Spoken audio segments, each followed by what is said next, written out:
WRVS-FM HD1 Elizabeth City State University. From the gridiron to the radio. This is ECSU Football Insider, only on WRVS 89.9. Hello, Viking fans, and welcome to an edition of ECSU Football Insider. I'm Clay Mercer, and happy to be with you here today. And, of course, as always, I'm sitting across from the head coach of ECSU football, Coach Adrian Jones. Coach Jones, welcome back to the show. Thanks for having me, man. Happy to get that first game out of the way, and now you're able to kind of move on. And, of course, we'll talk more about this past weekend's contest. I wanted to talk a little bit about movies for a moment, Coach, because I went to a cookout over the Labor Day weekend, and I was listening to some K-pop music, and the kids were dancing and grooving. And there's this movie, this K-pop Demon Hunters movie that everybody's caught up on. And I went out and watched it myself. It caught me too. I was like, the music is good, the storyline is pretty cool. So I understand movies can have an impact on us. You personally, what are some of the movies that you've enjoyed over the years that you just are maybe entertaining or they may inspire you? Oh man, it's three that come to mind. It's Any Given Sunday, Friday, and Boys in the Hood. Any Given Sunday is ironic that I was a finalist for the stunt dummy for at the quarterback. Get out of here. So I had a couple interviews. I didn't end up getting it. It was old ball coach at Winston-Salem State that was the stunt double. So I didn't know what I was getting myself into, but ended up watching it. That's one of the movies that I enjoyed. Yeah, you got a little personal history with that one too. And Friday is just one of those movies you could just cut on in the afternoon and just let it run. I watch it at least 3 or 4 times a year. Outstanding, Coach. And that's what this show is all about. We're going to get to know a little bit more about you personally as well as what you do on the football field. And, again, we talked about getting the season off to an exciting start. And when we talked about the identity of this team, you said you wanted it to be an exciting type of brand of football that people can enjoy watching. And from what I saw this past Saturday, it seems like we're moving in that direction. Well, we're definitely moving in that direction. First and foremost, I want to thank the fans, man. Yeah. I looked around like midway through the first quarter, and I saw a crowd that I'm not used to seeing when I'm watching film, and I appreciate that. And we did have some exciting moments. You know, we still got some work to do, but the sky's the limit for our football team. Yeah, very much so. And, again, we're getting ready for our second game of the season, and we'll talk about that and preview the game upcoming at Hampton in a few moments. But, Coach, again, going back to that atmosphere at Garrison Stadium, to look over there and see so many people from Elizabeth City make that short trip over there to Murfreesboro to support the Vikings, it just adds energy to the team. Yeah. Speak a little bit more about what you saw and the impact that it had on the team. Just even running out there before kickoff, you could see that the excitement and energy was there. I think the energy that we have put out on social media and stuff, this is a social media world. Mm-hmm. You know, I try to be in the social media and make sure that we push our program. I think that that's part of it. Our AD, James DeBose, has done a great job of pubbing our football team and getting out in the community. And, you know, as a coach, being out here in the community, letting people know who I am. But it was just eye-opening to see. And our kids said something about it. You know, and the excitement, you know, they went up. They had a great drive on the first drive. They went down there and scored on us, and they went for 2. Ironically, I guess they was doing the numbers and everything. Went up 8-0. We came back and we answered, and we went for 2 and tied the game up. So those are the type of things you want to see in a football team. That, you know, you bounce back when your back is against the wall. No question. Your first game as coach of Elizabeth City State University's football program, you talked about how excited you were even leading up to game time.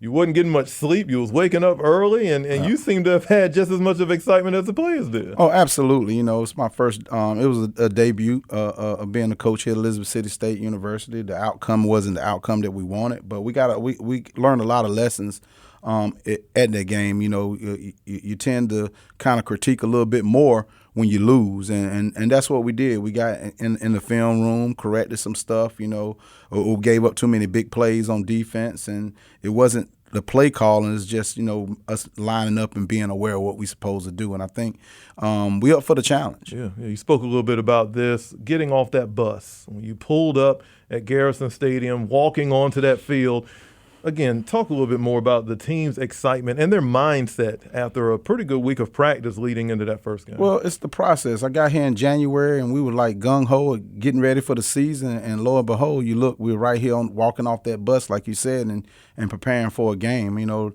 the atmosphere was great. It was a nice weather outside. Our coaches were prepared. I think we did a good job of getting off the bus and preparing, getting tape. Everything fell in line, you know, with some things that we could tweak, but everything fell in line, and I think we put out a good product. We just didn't finish the football game. Yeah, no question. And I think everybody in the stadium saw that ECSU is on the rise as far as comparing it even to last season to what we saw out there on the football field. In that first half, Chowan came out charging, as you talked about before, capping off their first drive with a 7-yard touchdown run by their running back, Jamison Davis. 2-point conversion followed it up. I thought they were going to go for a PAT. They said, no, let's go ahead and get 2. They went up 8-0.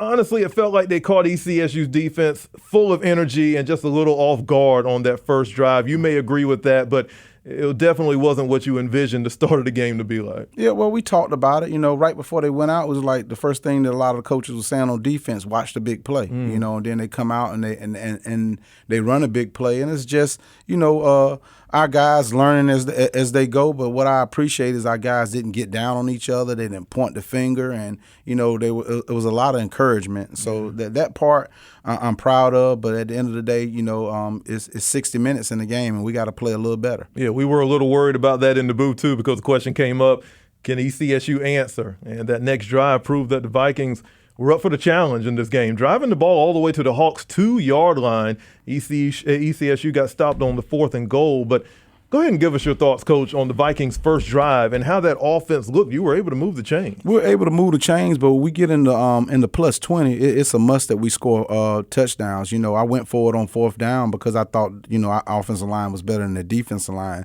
And we watched film. We just didn't have that want to. Like, you got to have a sense of urgency and push people off the ball, and I don't think we did a good job of it on 4th down. So, you know, we got those corrections, identifying, speeding up the tempo, you know, keeping them off guard and stuff is things that we got to do as an offense. But here it is, an offense that gave up 48 sacks last year, and we didn't give up a sack in the game. So that shows volume that we're ready to go. And I think Chris Perkins did a great job of managing the football game, being that he has not played quarterback in 3 years. Yeah. He was a receiver with us at Shaw University, and he wasn't eligible. But coming in and playing quarterback and being a general the way he was, some things that he could have done better. But I think he was a great manager of the game. Yeah, we're going to talk more about our QB coming up here in a few moments. Some of the fans questioned the play call that was on that 4th down play. But again, decisions are made for whatever the reason may be. Speak a little bit about the decision to run that play on that 4th and goal. Well, on that 4th and goal, they were clogging the middle, and we went outside. And our running back, if we go back and watch film, our receivers did a great job of blocking, and we teach the 200 meters. So you go around that curve and you don't stop, and you get to the pylon.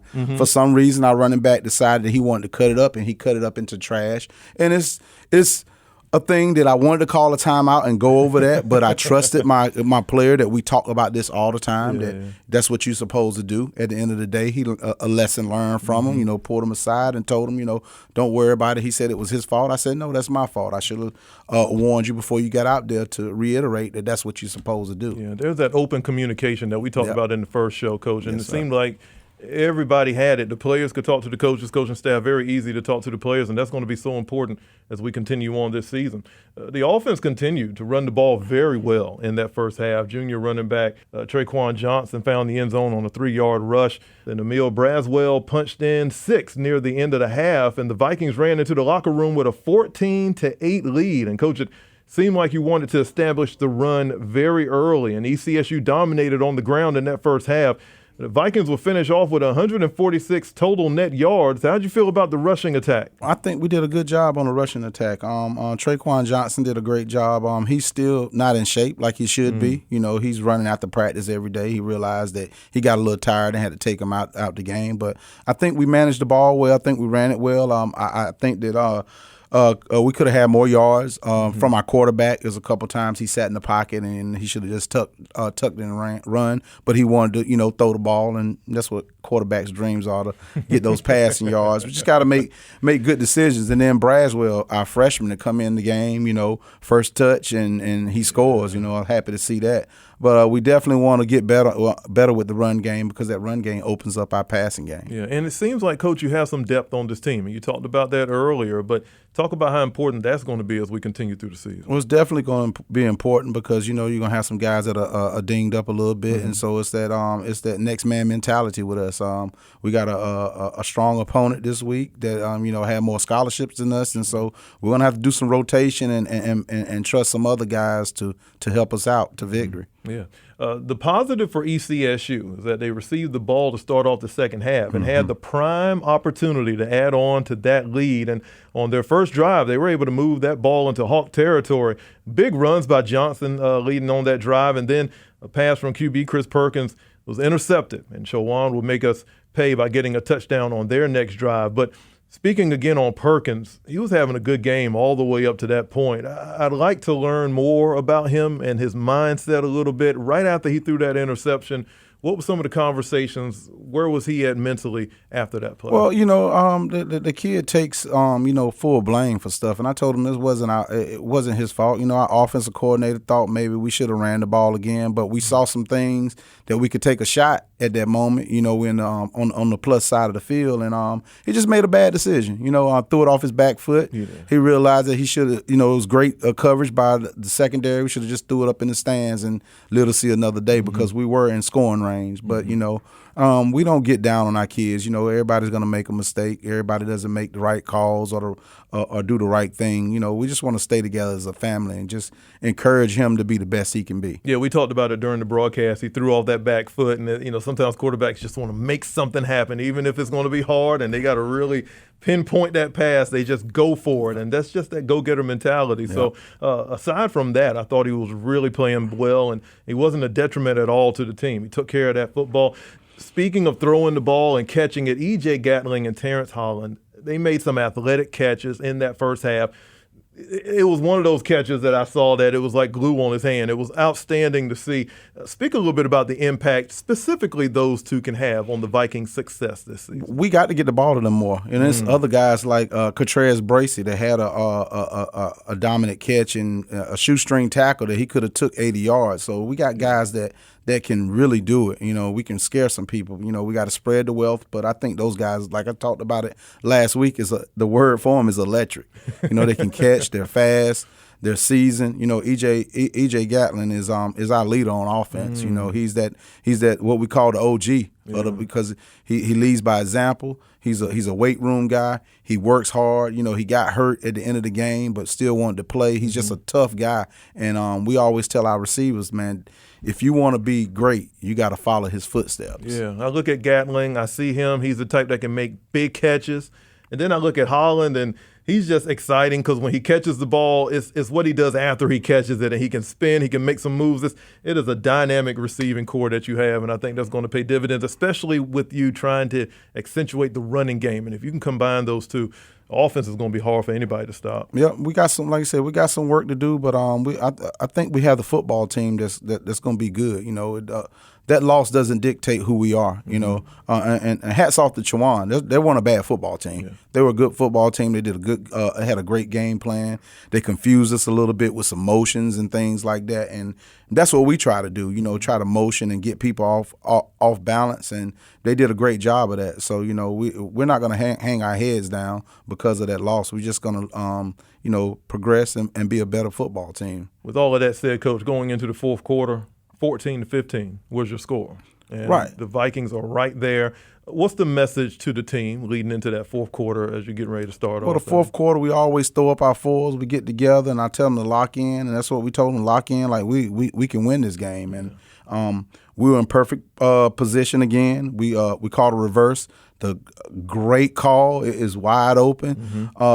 TJ just took his eyes off the ball and dropped it, and he came to the sidelines and was all down on himself. My fault, coach. I'm going to be the reason why we lose this football game. They take it personal.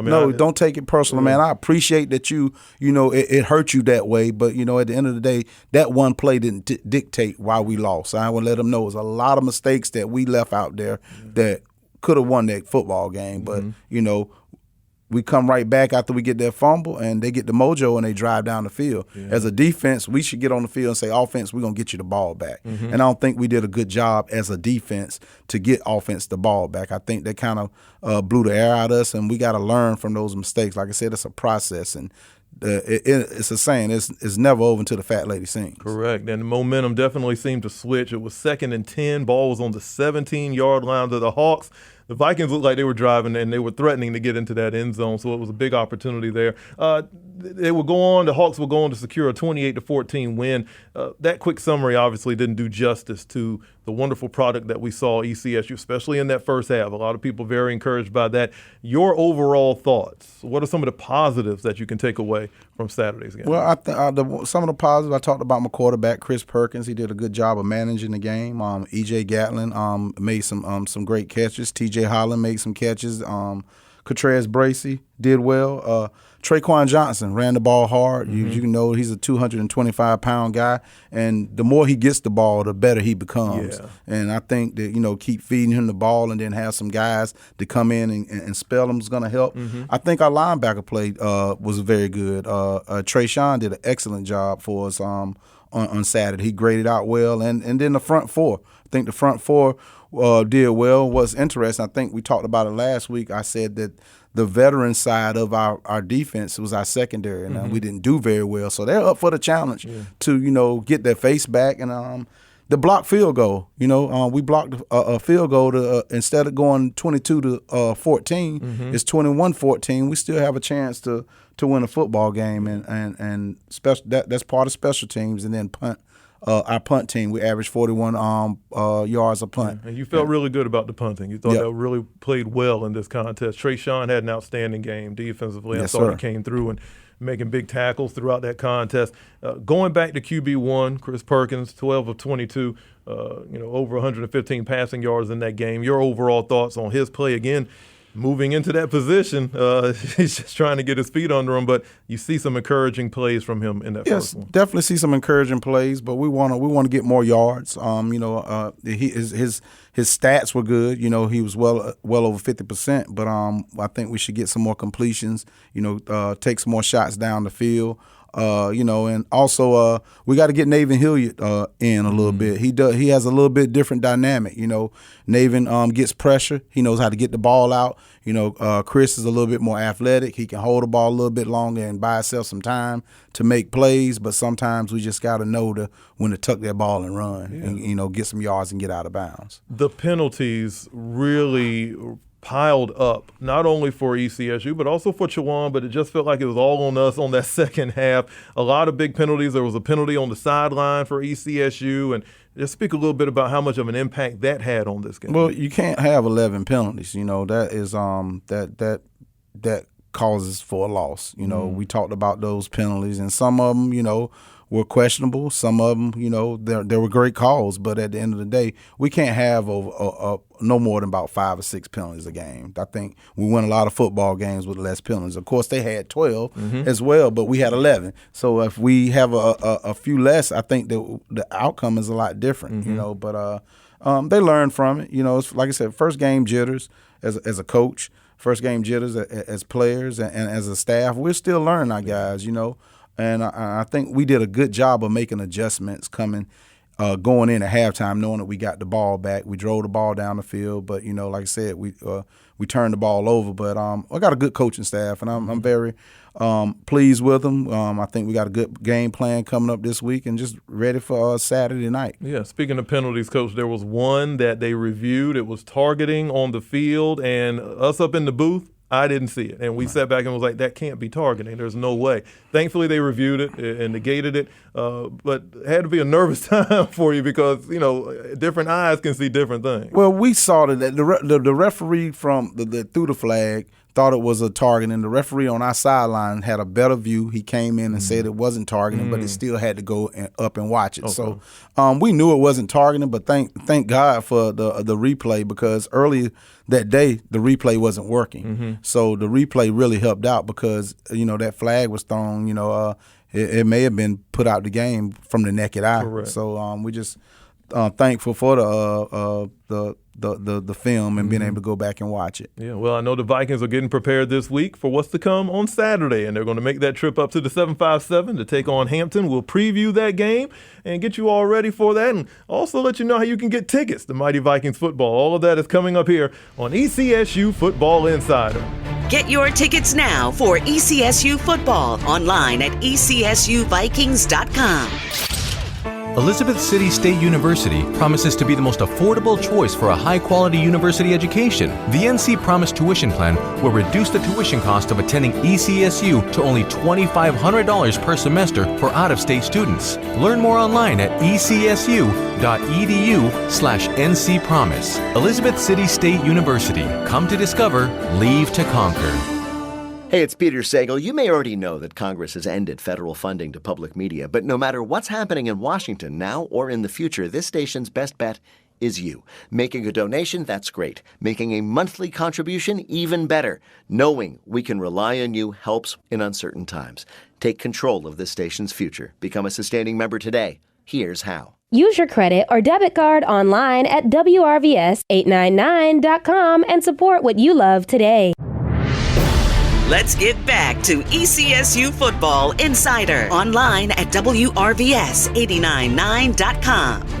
Back here with ECSU football head coach Adrian Jones. We thank you all for joining us. Coach, during that game on Saturday, wasn't many injuries that we saw, but there were several players who had to go to the sideline cramping up legs where they were struggling. And if anybody who's listening knows what a cramp in the leg feels like, it is not a good feeling. But that's really all about conditioning, and that was more on the Hawk side than it was ECSU. Talk about the importance you put on conditioning and getting the players ready. Well, our players don't understand that why I run them all the time. It's because we're going to be the best conditioned team in the conference, and who we line up against. And credit to our coaching staff for pushing our guys in practice. We were prepared, and we didn't have any cramps. Yeah. We had some guys we wanted to speed up the tempo, but we couldn't speed up the tempo because their guys were cramping. So credit to my like I said, my staff for getting our guys prepared for this hot part of the season. Yeah, definitely. And speaking of injuries, I always like to get an injury report. I didn't notice any during the broadcast, and hopefully everything came off pretty well. The injury report, Coach, anything we need to kind of look at? No, we're pretty solid. A couple knickknacks, but we're fine. We're gonna have all our guys playing. We did get Rashad Biggs back. He got kind of dinged up in camp, and we didn't want to use him the first game, but he'll be back. That's an extra running back that can complement Traquan Johnson or whoever else that we decide to put back there in the backfield. Yeah, and we know the type of game that Biggs has, and that's going to be a big benefit on that ground game, and we're going to need it for Saturday as the Vikings make their way up to Hampton to take on the Pirates. And if people don't know the history, of course, Hampton used to be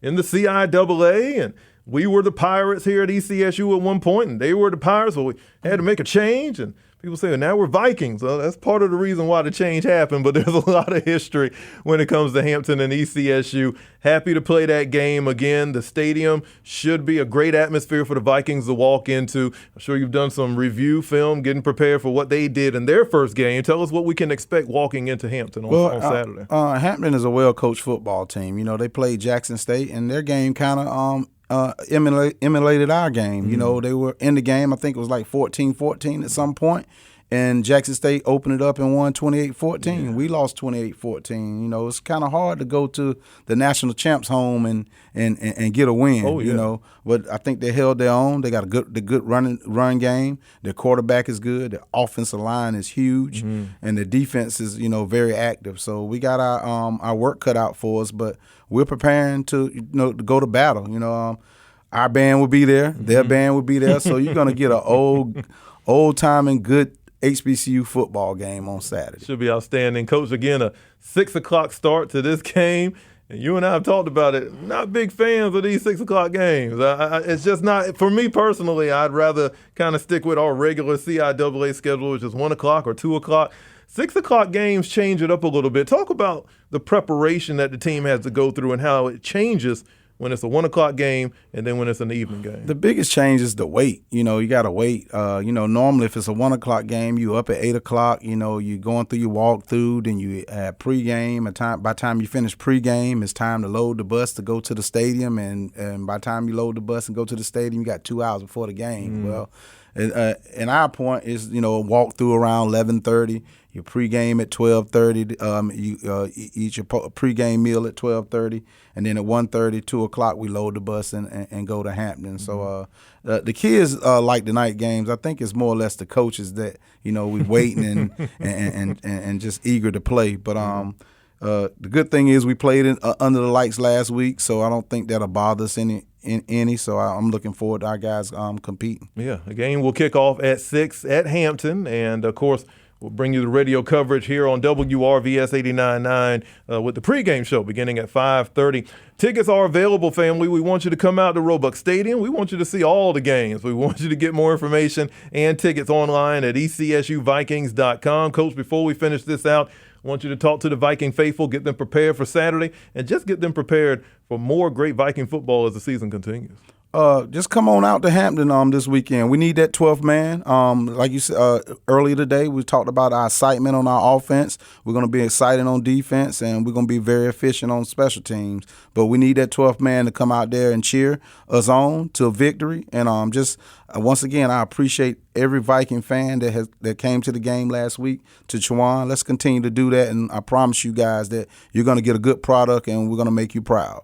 Well, family, if you want to hear more from this show or you missed out on any parts of the show, just go to our YouTube channel and listen anytime. ECSU Football Insider, Coach Jones, thank you so much for making this happen. We hope to catch up with you next week and talk more Viking football. Look forward to it.